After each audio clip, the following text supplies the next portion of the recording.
विशाल वसंत ठाकूरे प्रेमा वसंतमध्ये राहतो। तर मागील मला 3 महिने झाले, 3 महिन्यापासून पाण्याची समस्या आहे। गढूळ पाणी येतो, किडे येतात। ते सर्व रहिवाशांची तीच तक्रार होती की याबद्दल काहीतरी करावं। ते आम्ही प्रतिनिधींना भेटलो सुद्धा, तक्रारी मांडल्यात। त्यांना सांगितलं की आपली जी आहे पाण्याची समस्या ती लवकरच पूर्वत करा, कारण ते किडे आणि येतात त्याच्यामुळे आम्ही कुणाला पाहुण्यांना पण घरी बोलवू शकत नाही, अशी समस्या निर्माण झाली। सर्व नळांना जाळ्या लावून ठेवलेल्या आहेत, तर पाण्याला वास पण असा घाणेरडा चेंबरचा वास येतो, गटाराचा वास येतो। तर आंघोळी पण कधी कधी आम्ही 1-2 दिवस आंघोळ पण करत नाही, फक्त तोंड धुवूनच दिवस काढतो, अशी समस्या झालेली आहे। आणि आता 3 महिने बोललं तर भरपूर झालेले आहेत। ते पाण्याच्या वेणूआई आर्केडमधून आहे। मला स्किनची प्रॉब्लेम झाली आहे। हे पाणी दूषित येतोय 3 महिन्यापासून त्याच्यामुळे, आणि माझा पूर्ण खर्च 2 किंवा 3,000 पूर्ण झालं। आणि हे जो दूषित पाणी त्याच्यामधून स्किन इन्फेक्शन, स्टमक इन्फेक्शन आणि खूप अजून पण प्रॉब्लेम चालू आहे। तर प्लीज माझी एक रिक्वेस्ट आहे की पाणी प्लीज आम्हाला प्युअर आणि लवकरात लवकर द्या प्लीज। गेल्या 3 महिन्यापासून कैलासनगर परिसरातील काही सोसायटींना दूषित अगदी म्हणजे दुर्गंधीयुक्त, जे पिण्यास योग्य नाही असं पाणी येत आहे।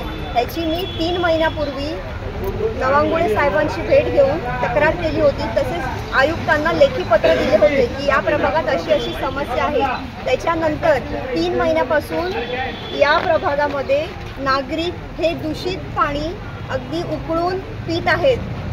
कधी कधी त्यांना टँकर देतात, कधी दिले जात नाही, आणि देताना सुद्धा तुम्हाला रोज रोज टँकर का लागतात, या अधिकाऱ्यांचं नाही दुसऱ्या अधिकाऱ्यांनी असं, पाणी डिपार्टमेंटमधल्या अधिकाऱ्यांनी असं वक्तव्य केलेलं आहे। जर महानगरपालिकेच्या सगळ्या प्रकारचे टॅक्स भरून नागरिकांना जर पिण्यास योग्य पाणी मिळत नाही, तर फ्रीमध्ये टँकर द्यायला महानगरपालिकेला काय प्रॉब्लेम आहे? आणि मी ड्रेनेजवाले जे आहेत नवांगुळे साहेब ह्यांना प्रत्यक्ष भेटून सांगितलं होतं की इकडचे ड्रेनेजच्या लाईनमध्ये काहीतरी प्रॉब्लेम असेल, त्याच्यामुळे पिण्याच्या लाईनमध्ये पाणी ते दूषित होऊन जात आहे।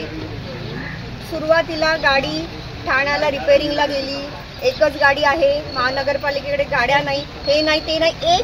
माझं पत्र दिल्यानंतर 1 आठवड्यांनी गाडी शास्त्रीनगर प्रभागामध्ये आली। त्याच्यानंतर ते वेळोवेळी फॉलोअप घेत होते, पण जे मेन कारण आहे काय प्रॉब्लेम आहे बाबा, मग हे पाणी विभाग आणि जे मलनिस्सारण विभाग आहे ह्यांनी दोघांनी मिळून मी हे 29 तारखेला, माझ्या घरी गणपती असल्यामुळे 29 तारखेलाही पत्र दिलं होतं मागच्या महिन्यामध्ये वॉर्ड ऑफिसरांना की काहीतरी बघा, म्हणजे सगळ्यांना समोर घेऊन संयुक्त बैठक करून तुम्ही काय ते मार्ग शोधून काढा की नक्की कुठे लिकेज होते, काय होते। कारण आता पाऊस बऱ्यापैकी थांबलाय, पाऊस थांबलेला असताना एवढं घाण पाणी काय येतंय? आज नागरिक सगळे आजारी पडलेले आहेत 3 महिन्यापासून। कोणाला स्किन इन्फेक्शन आहे, उलट्या जुला पोटाचे आजार होत आहेत, ह्याच्यात सगळ्यांना जबाबदार कोण आहे?